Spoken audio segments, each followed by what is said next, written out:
जी, uncle जी, आपके दवाई का टाइम हो गया है, उठिए।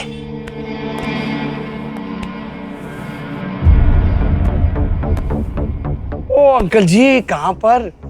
समय से पहले आपको स्वर्ग सिधारना है क्या? चलिए चलिए, आइए बैठिए। हाँ हाँ, बस बस बस, रुकिए रुकिए रुकिए। अब आप 2 मिनट यहाँ पर बैठिए, हम एक फोन करके आते, फिर इंजेक्शन देते हैं आपको, ठीक है? पानी। अच्छा, पानी पीना है आपको?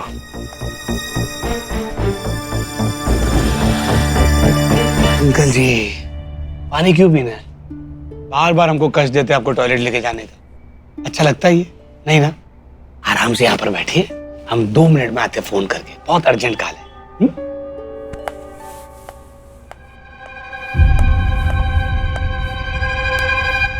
हाँ भाई टिंकू, फोन किए थे तुम? हाँ हाँ, नहीं नहीं, फिजियोथेरेपिस्ट का काम नहीं कर रहे हैं, अभी डॉक्टर बने हम। अभी उठाया उसको, प्रॉपर सुला देंगे, कुरकुर पान।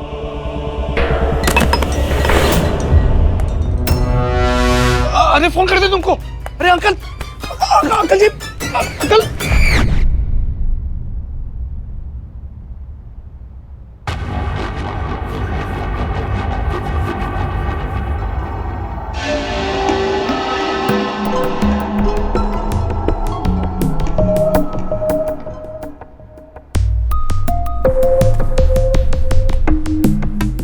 भैया माफ कर दीजिए हमको, हमने तकिया लगाया था, पता नहीं कब सरक गए।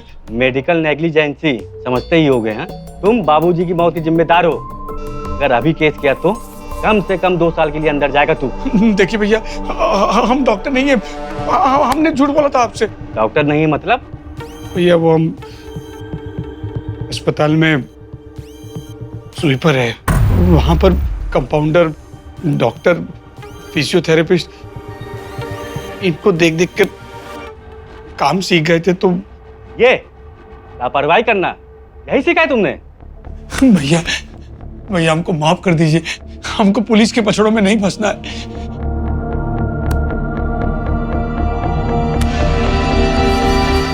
घबराओ मत, हम तुम्हें पुलिस के हवाले नहीं करेंगे। हम तो खुश हैं। जो काम हम इतने महीनों से नहीं कर पाए, तुमने आते ही कर दिया। हम समझे नहीं भैया। देखो यार, हमारे पिताजी की तबीयत बहुत खराब थी, हमसे उनकी हालत देखी नहीं जाती थी, और अब हम ठहरे उनके बेटे, हम उनको खुद तो मार नहीं सकते, लेकिन तुमने उन्हें मुक्ति दे दी। 1 मिनट रुको, हम आते हैं।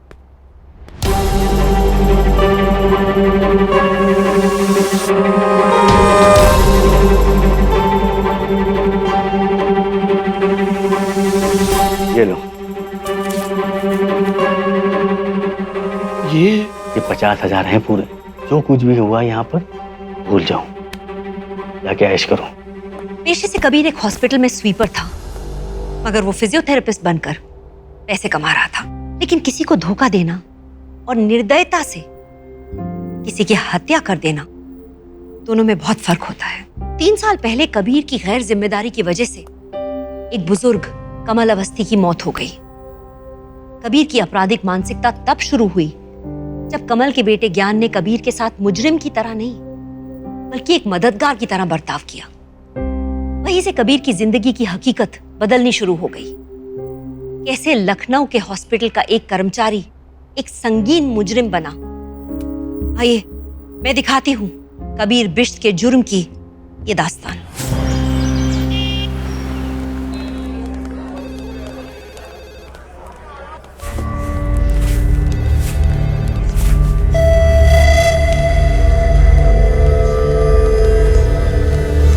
अरे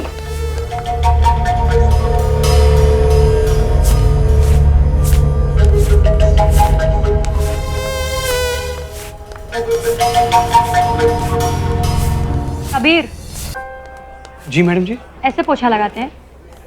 क्या हो गया? वो कोना कौन साफ करेगा? वो रह गया होगा, हम कर देते ना। रोज का काम है तुम्हारा, रोज कोना छोड़ देते हो। अगर ऐसे ही काम करोगे ना, मैनेजर से शिकायत कर दूंगी तुम्हारी। अरे नहीं मैडम जी, ऐसा मत कीजिए, क्यों गरीब के पेट पे लात? हाँ चलो अपना काम करो। ठीक है।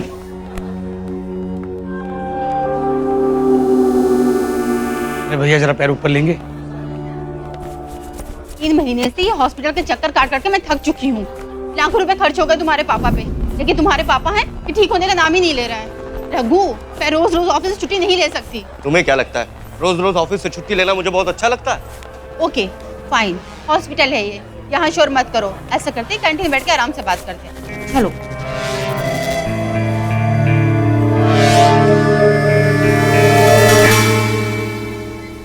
मुझे कुछ समझ में नहीं आ रहा सिया, अपने डैड की इलनेस को कैसे हैंडल करूं?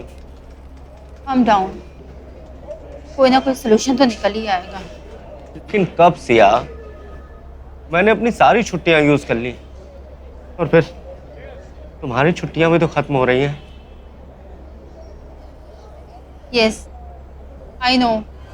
क्या आई नो? क्या आई नो? तुम्हें पता भी है इन चीजों का हमारे अप्रेजल और परफॉर्मेंस पर क्या असर पड़ेगा? जरा सोचो सिया, हमारी सारी सैलरी कट जाएगी और जो ये अपने हाउसिंग लोन, कार लोन ये सब ले रखा है, इसका क्या होगा? इसलिए तो मैं कह रही थी कि एक नर्स रख लेते हैं, मगर तुम सुनते कहाँ हो?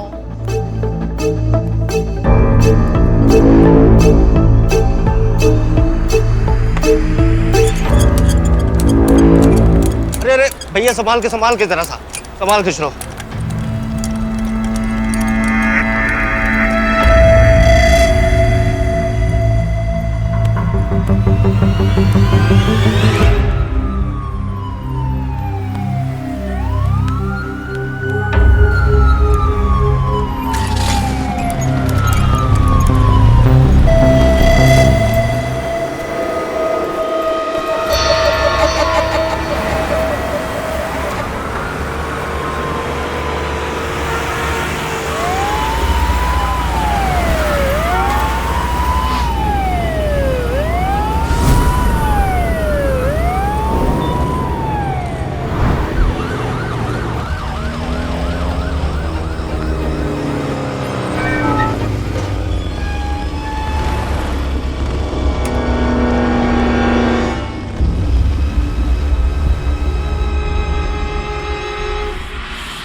नमस्कार जी कहिए। हमारा नाम डॉक्टर कबीर बिष्ट है और ये मेरा कार्ड।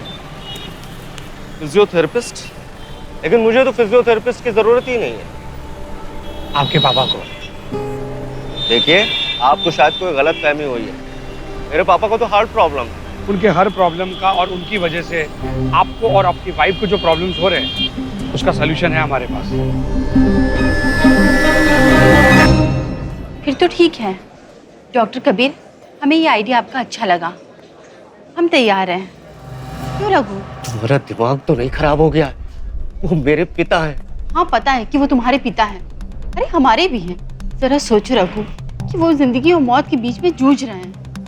1 मिनट के लिए उनके बारे में सोचो कि वो कितने दर्द में हैं। मुझे तो लगता है कि उनके दर्द से ज्यादा तुम्हें अपने दर्द की चिंता है। हाँ है, क्योंकि वो अपनी लाइफ जी चुके हैं और यहाँ हमारी पूरी जिंदगी पड़ी है। सोचो रघु, हमारी पर्सनल लाइफ, फाइनेंस, करियर सब कुछ दांव पे लगा है उनकी वजह से। तो क्या करूं? मरवा दूं उनको क्या? इसे मरना मरवाना नहीं कहते, दया मृत्यु कहते हैं। एक ही पल में सारे कष्ट से दूर और फिर ओम शांति। सच बताएं आपको, अगर आपकी जगह पर हम होते ना, हमारे पिताजी का कष्ट हमसे देखा नहीं जाता। बाकी आप दोनों की मर्जी, आप समझदार हैं।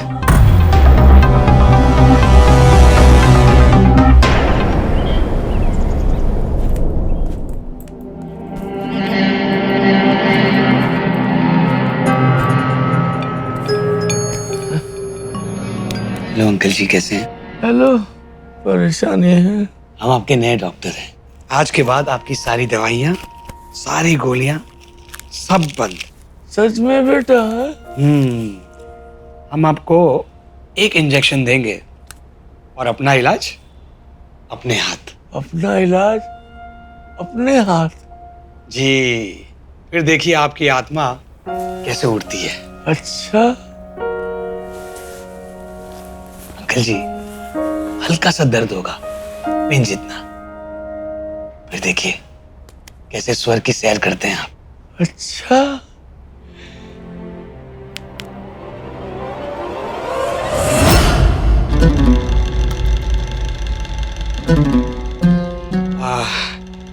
अंकल जी, एक मिनट आते हैं। हाँ?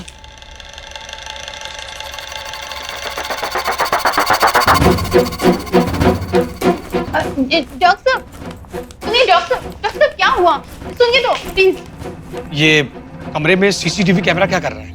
वो डॉक्टर साहब, वो प्रिकॉशन के लिए मैंने कैमरा लगा रखा था जी। ताकि पापा को कोई नौकर हैरेस ना करने पाए। सॉरी डॉक्टर, मैं अभी निकलवा देती हूँ। देखिए, आप दोनों बहुत सभ्य लोग हैं, इसलिए एक बात क्लियर कर देना चाहते हैं आपके साथ। हम सिर्फ आपकी मदद कर रहे हैं। अगर आप दोनों में से किसी ने चालाकी करने की कोशिश की तो ज्यादा इल्जाम आप दोनों पे लगेगा,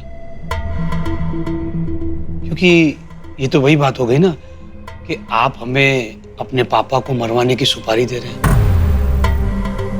समझे ना आप? सॉरी डॉक्टर, आप शांत हो जाइए प्लीज, हम निकलवा देंगे उसको। गुड। तो फिर रूल्स क्लियर है? जी। कोई कैमरा नहीं, कोई नौकर चाकर नहीं, कोई फोन रिकॉर्ड्स नहीं, और हाँ, कोई पोस्टमार्टम भी नहीं। जी ठीक है। तो जैसे ही कैमरा निकल जाए मुझे मैसेज कर दीजिएगा। जी थैंक यू डॉक्टर।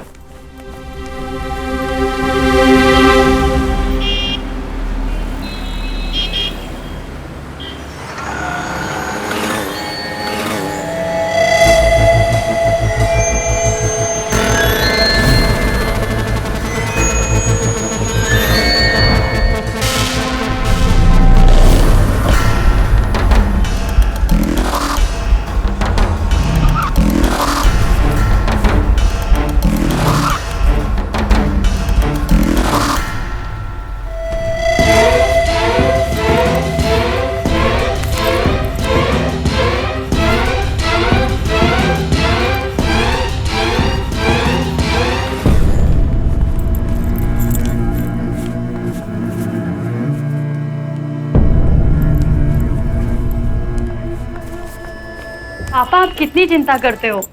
हाँ, मैं अभी घर पहुंच रही हूँ। हाँ, अच्छा पापा, एक काम करना, इस बार आप आना ना तो मेरे गर्म कपड़े लेकर आना।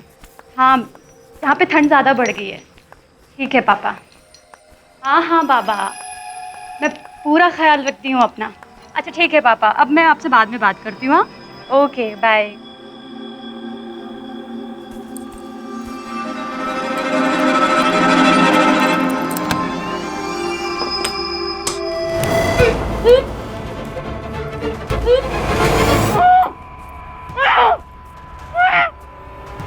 मेघा गोस्वामी जी, चुप चुप,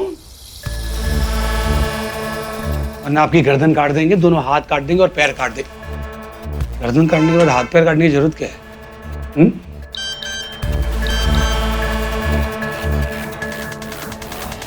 डॉक्टर, कल सुबह आ जाना, सीसीटीवी कैमरा निकाल। कितनी लकी हैं आप हमारे लिए। देखिए, लक्ष्मी जी आ रही है हमारे पास। अभी आप खाना तो पका नहीं पाएंगी, तो एक काम करते हैं, आप यहाँ पर आराम कीजिए, मैं खाना लेकर आता हूँ। हाँ, और आवाज जरा भी मत कीजिएगा, वरना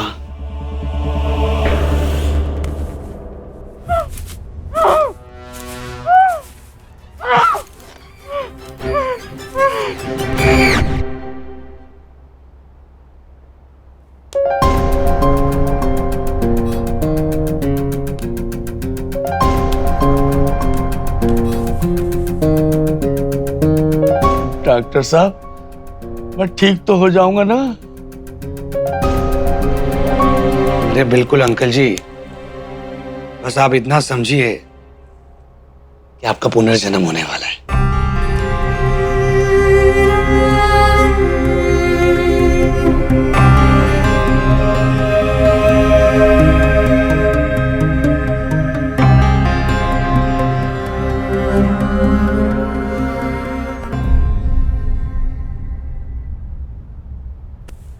अंकल जी, अंकल जी।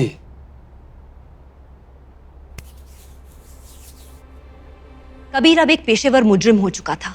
वो इच्छा मृत्यु यानी अपनी इच्छा से मरना या दया मृत्यु यानी कि दया के भाव से मृत्यु देना, इन दोनों के नाम पर बुजुर्गों की जान लेकर पैसे कमाता था। कबीर ने इस अजीब और गरीब जुर्म को एक व्यवसाय बना लिया।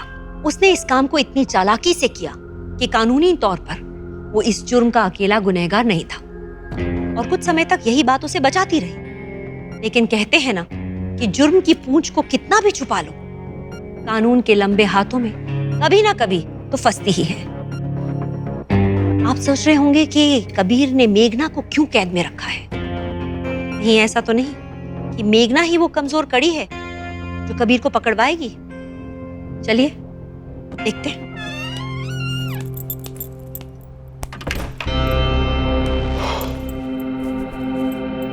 नमस्ते जी। सर, आपका दिन। एक नंबर खाना लाया आपके लिए।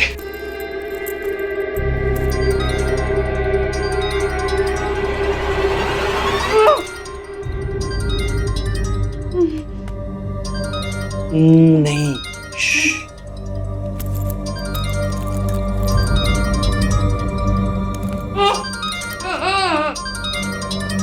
पापा पापा।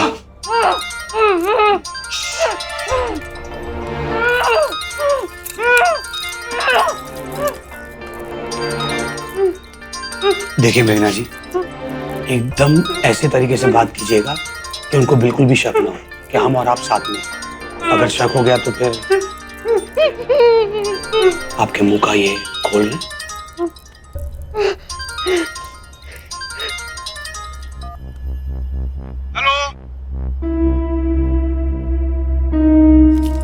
हेलो।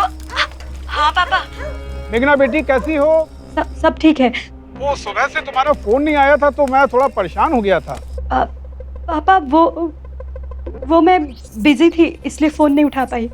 पापा, मेरे कुछ दोस्त आए हैं, मैं उनके साथ डिनर के लिए जा रही हूँ। मैं आपको बाद में कॉल करती हूँ। हाँ अच्छा बेटा, टाइम से खाना वाना खा लेना, ठीक है?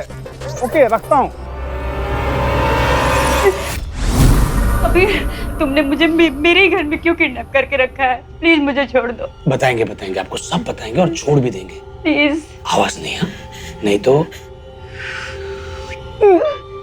नहीं प्लीज। डॉक्टर शशांक, ये नर्स मेघना कहाँ है? पता नहीं 4 दिन से आ भी नहीं रही है। उसको फ़ोन लगा रहा हूँ लेकिन उसका फ़ोन भी नहीं लग रहा। 4 दिन पहले उसका मैसेज आया था, अर्जेंटली वो मिलना चाहती थी मुझसे। अच्छा, क्या?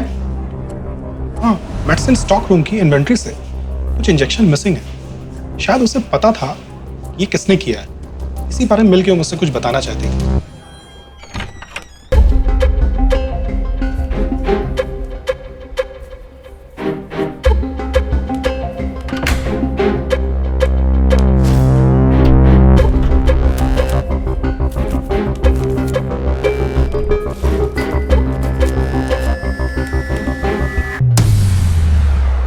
क्या कर रहे हो? क्या छुपा रहे हो? हाँ, इंजेक्शन चुरा रहे हो तुम? हमारे पड़ोस में एक गरीब परिवार है, तो उनके पास पैसे नहीं है, तो हम उनकी मदद कर रहे हैं। कल सवेरे अपने पैसों से खरीद कर वापस रख देंगे हम। वापस रख देना, चेक करूंगी मैं। जी। वरना एचओडी से कंप्लेन कर दूंगी तुम्हारी, भूलना नहीं, समझे? जी। अच्छा, या किसी ने कुछ बताया उसके बारे में या कहीं देखा? नहीं, उसने बताया तो नहीं था, ये कहा था कि मिल के बताऊंगी। खैर, अगर उससे बात होती है या उससे कुछ भी कांटेक्ट होता तो आप हमें जरूर बताइए।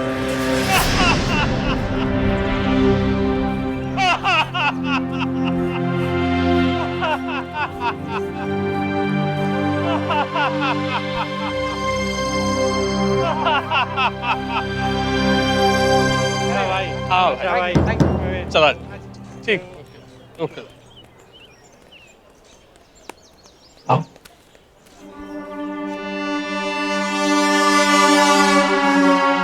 कल जी, आप कब से बता ही नहीं रहे कि आपने हमको यहाँ पर क्यों बुलाया है? बेटा, सुना है तुम मौत देते हो, नहीं अंकल, आपको कोई गलतफहमी हो गई है। हम तो सिर्फ आप जैसे बुजुर्गों के लिए फिजियोथेरेपिस्ट का काम करते हैं। चलिए हम चलते हैं। हमें मालूम है आप फिजियोथेरेपिस्ट हो,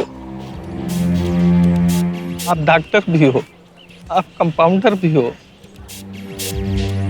आप स्वीपर भी हो। घबराओ मत बेटा, ये बात हम किसी को बताएंगे नहीं।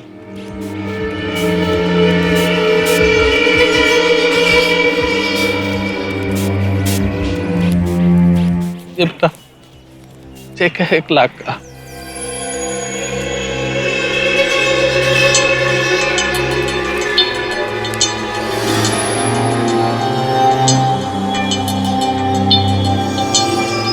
मेरी पत्नी आपके अस्पताल में बहुत दिनों से भर्ती है। आप चाहते हैं बेटा हम दोनों एक साथ इस दुनिया से विदा हो?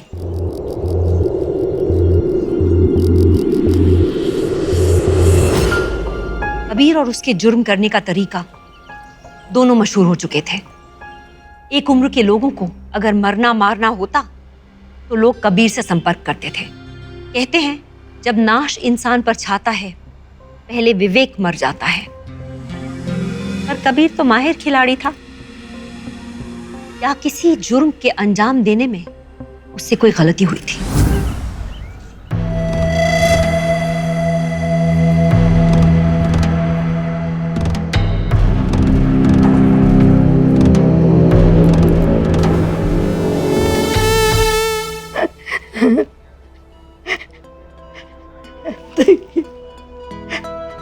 मेरे जीवन में अगर मुझसे कोई भूल या गलती होगी तो उसे माफ कर दीजिएगा। नहीं भगवती नहीं, ऐसा क्यों बोलती हो? हम कहाँ कहीं जाने वाले हैं? अंकल जी आपके स्वर्ग भ्रमण का वाहन तैयार हो चुका है।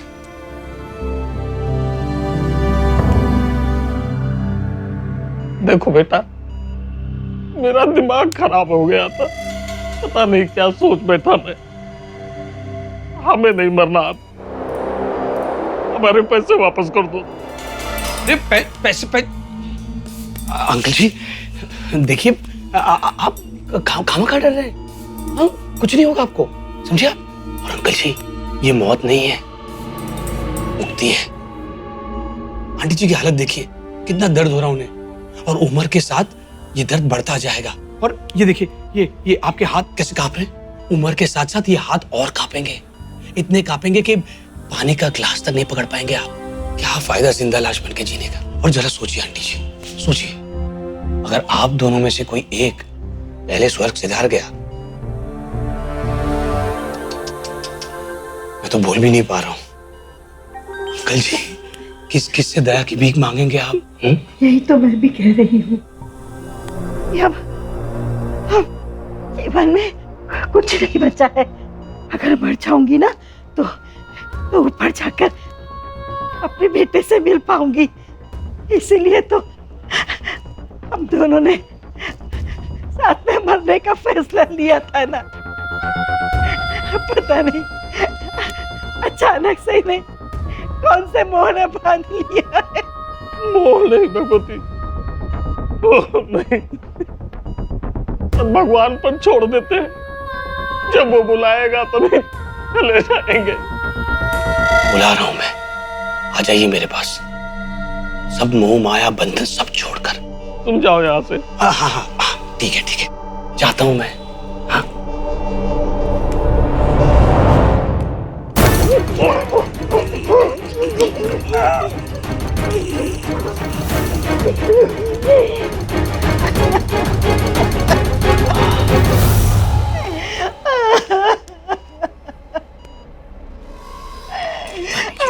आंटी जी शांत हो जाइए, शांत हो जाइए।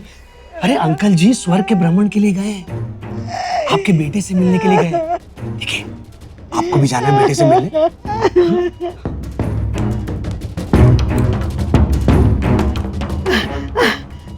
आंटी जी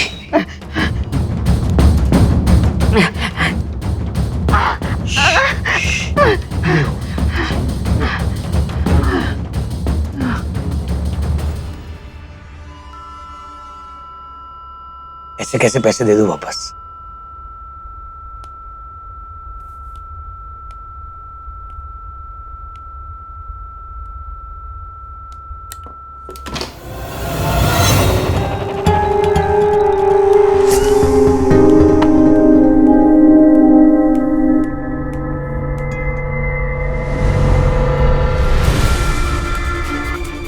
पापा जी, पापा जी, मम्मी, मम्मी, मम्मी।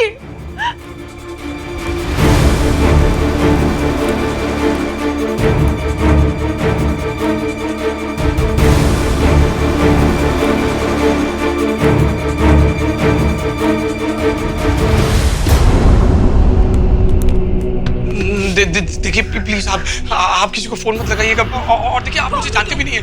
डॉक्टर हो तुम इस हॉस्पिटल में? मैं वो मैंने तुम्हें पहले कभी नहीं देखा। मैं अभी पुलिस को बुलाती हूँ। Just give me my phone. Police को बुला बुलाओ की मेरी बात तो सुनिए आप।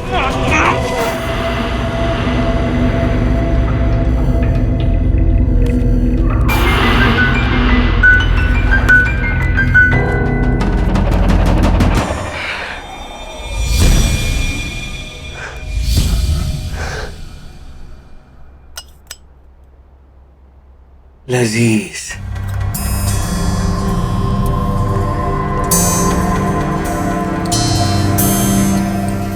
हॉस्पिटल के सिंगल पेशेंट रूम में वही काम कर रहे एक डॉक्टर की लाश मिली।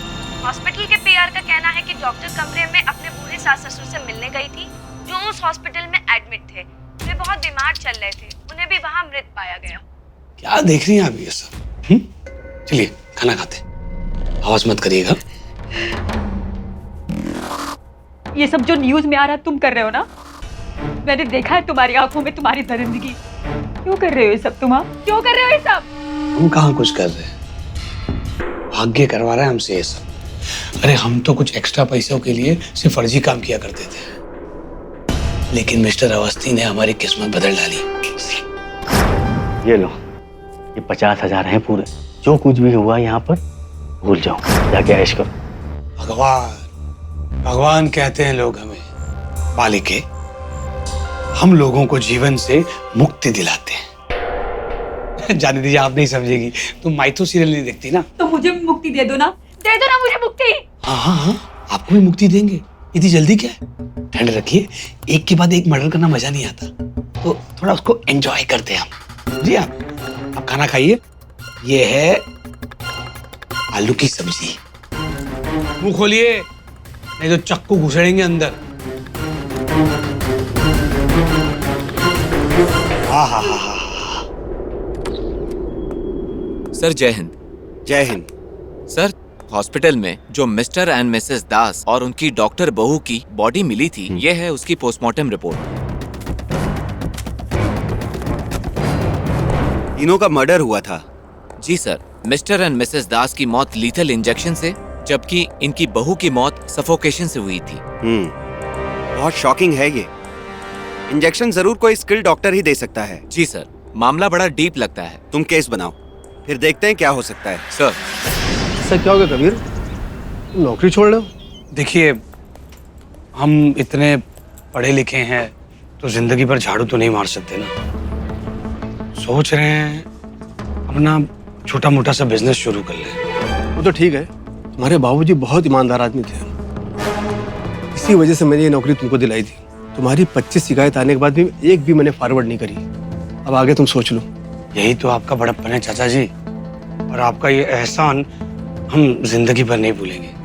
ठीक है बेटा, लेकिन फिर भी एक बार सोच लेना ये नौकरी छोड़ने से पहले। ठीक है बेटा, खुश रहो।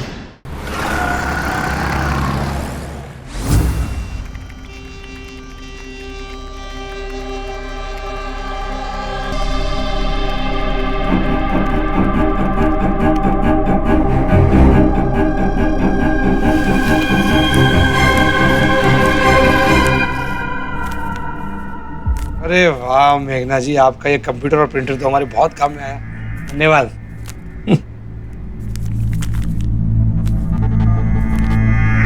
हाँ हेलो, महेश न्यूज़पेपर वाला बोल रहे हैं? अच्छा भैया, वो पर्चे हमने तैयार कर दिए तो आपके पास लेकर आ रहे हैं। अच्छा सुनिए, हर अमीर इलाके में न्यूज़पेपर में एक एक पर्चा डाल दीजिएगा और बांट दीजिएगा, ठीक है? अरे खुश कर देंगे आपको। हाँ। अरे यार आपके पापा बहुत हैरान करते हैं यार। आज नहीं। अरे कुछ नहीं, नहीं देंगे आज आप। हमको लेट हो रहा है, हमको जा रहा है। चलिए हम चलते हैं। अरे यार काहे पाले ऐसे पापा आपने। ठीक है देते हैं, मुंह मत कीजिए। रूल्स एंड रेगुलेशन तो याद है ना आपको?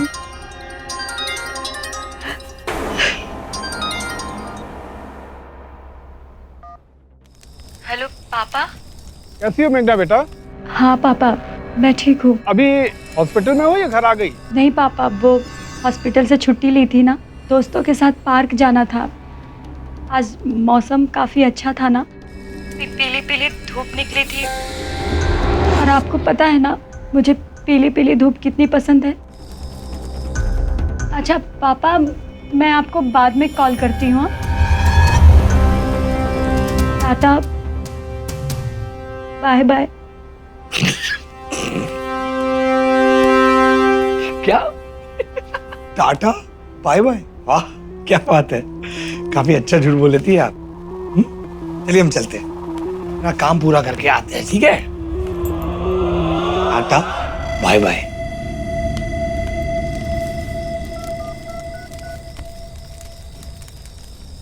हेलो।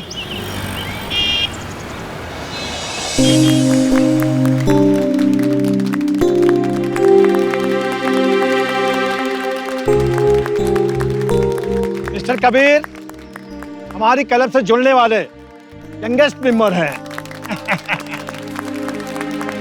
बहुत बहुत धन्यवाद आप लोगों का। जी। अरे सर आप बैठिए। अरे आप बैठिए।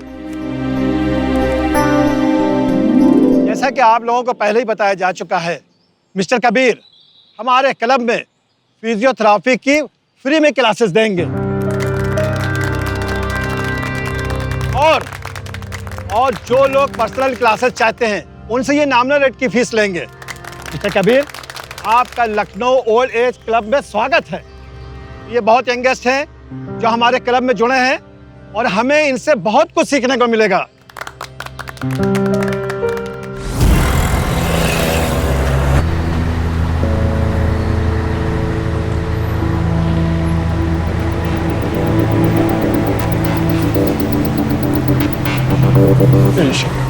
बेटी की रक्षा करना तो पनी के साल में लगी। आइए डॉक्टर साहब।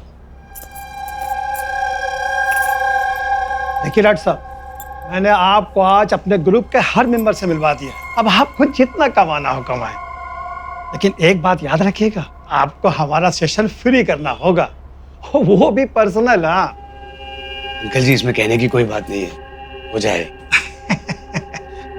बैठिए। वैसे अंकल जी, आप इतने बड़े घर में अकेले रहते हैं? हाँ, मैं बिल्कुल अकेले ही रहता हूँ। मैंने कोई शादी नहीं की और ना ही कोई मेरा बच्चा है। मुझे अकेले ही रहना पसंद है और आने वाले 100 सालों में मैं अकेला ही रहना चाहूंगा। अरे तो फिर आप जैसे खुशगवार इंसान को मेरे डॉक्टर की जरूरत क्या है? ये भी बात सही कह रहे हैं आप। हाँ, एक चाय मिलेंगे अंकल? हाँ क्यों नहीं, प्लीज। यार ये बुढ़ाओं ने तो घर में सारी महंगी महंगी चीजें बसा रखी हैं। वैसे अंकल, आप करते क्या थे? मैं पब्लिक सर्विस कंपनी में जनरल मैनेजर था। सही है, जनरल मैनेजर।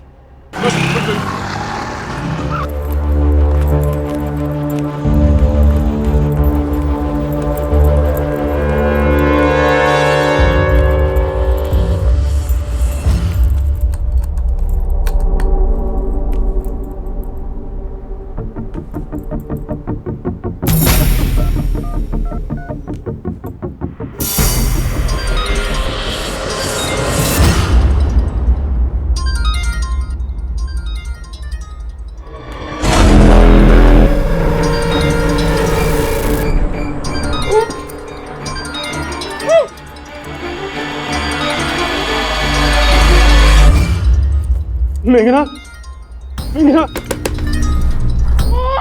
मेघना, तुम कुछ बोलते क्यों नहीं मेघना? तुम ठीक तो हो मेघना? मेघना, मेघना तुम बोलो ना, ठीक तो बोलो।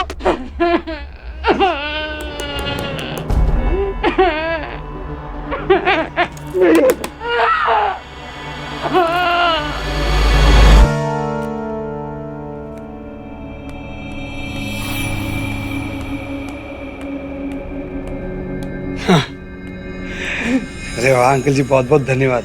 सारा कैश और कीमती ज्वेलरी घर में रखते थे? वाह, इतनी सारी बैंकें हैं, लॉकर्स हैं, उसमें रख दिया करो। देखो गए।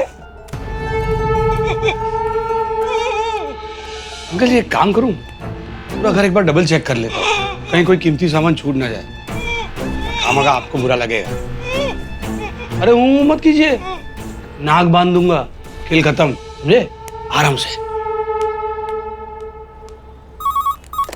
Hello, Jankipuram police station. Sir, मेरी बेटी अपने घर के भीतर है, बाहर से ताला लगा हुआ है, उसके फोन की घंटी बज रही है, लेकिन वो फोन नहीं उठा रही है, भीतर से कोई आवाज भी नहीं आ रही है। मुझे बहुत डर लग रहा है, प्लीज उसे आकर बचा लीजिए।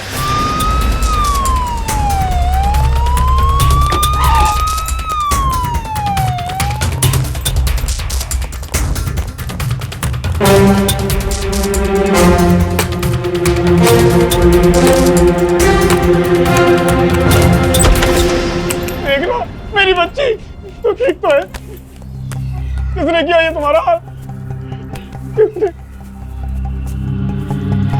बेटा, मेरी बच्ची ने किसने किया तुम्हारा हाल? पापा, वो हमारे हॉस्पिटल में कबीर मिस एक स्वीपर है, वो पैसे लेके बुजुर्ग लोगों को मारता है। उसको ना मैंने इंजेक्शन चुराते हुए देख लिया था, वो उसने मुझे यहाँ मेरे ही घर में किडनैप कर लिया। आपके पास उसका मोबाइल नंबर है? हाँ, अभी देती हूँ। सहाय सर, इनसे मोबाइल नंबर लेकर ना सर्विलेंस पे डालिए। Yes sir. बोलिए अंकल, आपको इच्छा मृत्यु दे दूं? ठीक है, फिर आप जिस किसी भगवान को चाहते हैं उनको याद कीजिए और मेरे साथ दोहराइए कि मैं अवधेश तिवारी मरना चाहता हूं।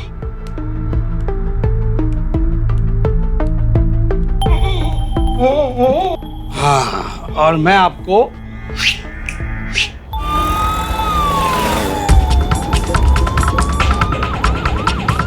सहाय, कहाँ की लोकेशन ट्रेस हुई है? सर, जानकीपुरम बता रहा है। आगे से बाएं ले लेना सही। जी सर। अंकल, ऑप्शन देते हैं आपको, इच्छा मृत्यु कि दया मृत्यु? इच्छा मृत्यु आपकी इच्छा से और दया मृत्यु हमारी दया से। नहीं, आपसे बताएं, आप मत कीजिए, बताएं इच्छा दया। अंकल जी, आप दया के पात्र हैं, दया मृत्यु। सर, यही लोकेशन बता रहा है। गाड़ी रोको।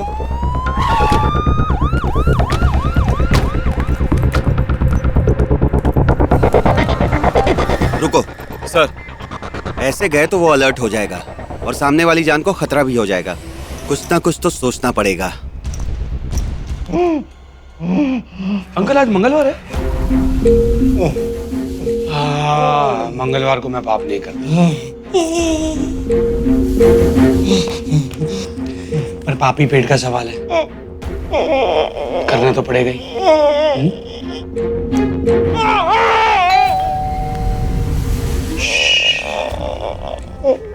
इस वक्त आपके घर में कोई आता है तो ये आप एकदम शांत बैठिएगा, बिल्कुल भी नहीं ना।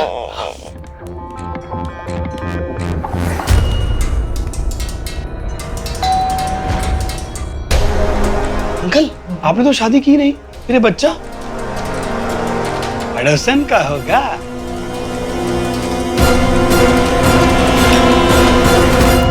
बोलो बेटा। अरे सर सर सर, सर मैंने कुछ नहीं किया सर, हम तो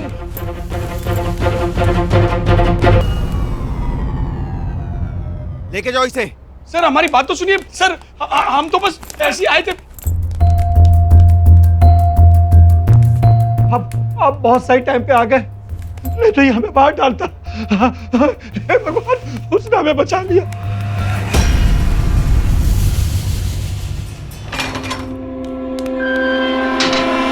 आपका और आपकी बेटी का बहुत बहुत शुक्रिया। ये कबीर भी समाज के लिए बहुत बड़ा खतरा था। लेकिन एक बात समझ में नहीं आई गोस्वामी जी, उस फोन कॉल में ऐसा क्या था जिससे आप समझ गए कि मेघना की जान खतरे में है? तुम्हें बताओ ना बेटा। और जब मैं 10 साल की थी, मेरे पैर पे प्लास्टर चढ़ा था। मैं घर पे अकेली होती थी और जब भी मुझे पापा को बुलाना होता था ऑफिस से, तो मैं पापा को हमेशा यही कहती थी कि पापा, आज का मौसम बहुत अच्छा है, पीली पीली धूप निकली है और टीवी पर भी कोई अच्छा प्रोग्राम नहीं आ रहा और दोस्तों के साथ मुझे पार्क जाना है। Tata, bye bye.